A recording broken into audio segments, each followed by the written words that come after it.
অনুরাগের ছোঁয়ার আজকের পর্বে দেখতে পাবেন দীপা একটা ক্লাউড কিচেন চালায়। দীপার নিজস্ব রেস্টুরেন্টও আছে, সেখানে দীপা দুটো মহিলাকে কাজেও রেখেছে। এইদিকে পুজোর দিনে উর্মি যখন দেরি করে নিচে আসে তখনই অনুজা বলে, আজকের দিনে অন্তত তুমি একটু সকালে উঠতে পারতে। তখন প্রবীর বলে, বৌমা তো সবকিছু একা হাতে সামলাচ্ছে, তা না হলে মাথার উপরে এই ছাদটুকু থাকতো না। এরপরে দীপা এসে সবাই সকালে যা যা খায় সেইটাই তাদের হাতে তুলে দেয়। এরপরে সোনা এসে তার মাকে বলে, মা তুমি সবার খাবারের খেয়াল রাখছো, নিজের খেয়ালটা কখন রাখবে?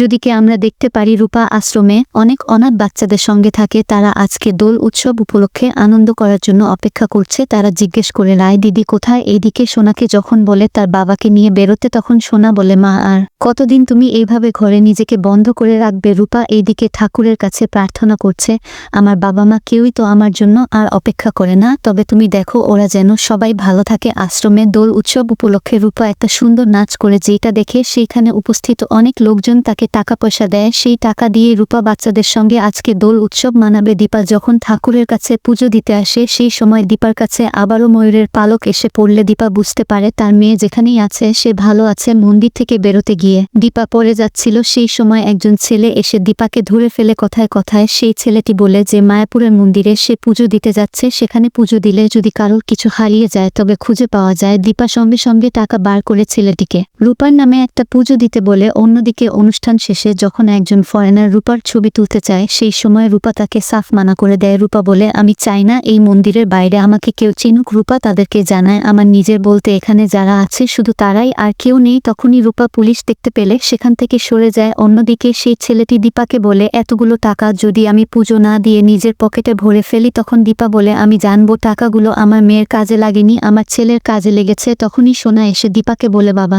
কেমন একটা করছে, তুমি চলো আমার সঙ্গে। এইদিকে মন্দিরে পাওনাদাররা এসে রূপাকে এবং তার গুরুমাকে বিরক্ত করতে শুরু করে। রূপা তাকে কিছু টাকা পয়সা দিয়ে বলে, আপাতত এটুকুই দিতে পারলাম। সূর্য এইদিকে হুইল চেয়ারে বসে চিৎকার করছে, আমি কোথাও যাব না। তখন উর্মি এসে বলে, দিদির কোনো আক্কেল জ্ঞান নেই, এই লোকটাকে এখানে একা রেখে চলে গেছে। প্রদীপ বলে, জয় তো ঘুরে বেড়াচ্ছিল, যদি দীপা ওকে কাজ না দিত তবে সংসারটা চলতো। দীপা একা হাতে ক্লাউড কিচেন চালাচ্ছে, ওই তো আমাদের সবার মুখে খাবার তুলে দিচ্ছে। তখন উর্মি বলে, সব দোষ হচ্ছে রূপার। দীপা বলে, রূপার কোনো দোষ নেই, সেই দিন রাত্রিবেলা ডাক্তার বাবু উত্তেজিত হয়ে রাস্তায় বেরিয়ে পড়েছিল, আর তখনই ট্রাক এসে ওনার পায়ের ওপর দিয়ে চলে যায়। সোনা দীপাকে বলে, আমার মনে হয় ও যেখানে আছে ভালো আছে, ওর জন্য আমরা কেন সুস্থ জীবন পাবো না? তখন দীপা বলে, আমার বিশ্বাস ওই ছেলেটার পুজোতে হয়তো রূপা আমাদের কাছে ফিরে আসবে। বন্ধুরা আপনাদের মতামত কি কমেন্ট করে জানান, আর পরবর্তী আপডেট পেতে অবশ্যই আমার চ্যানেলটি সাবস্ক্রাইব করুন।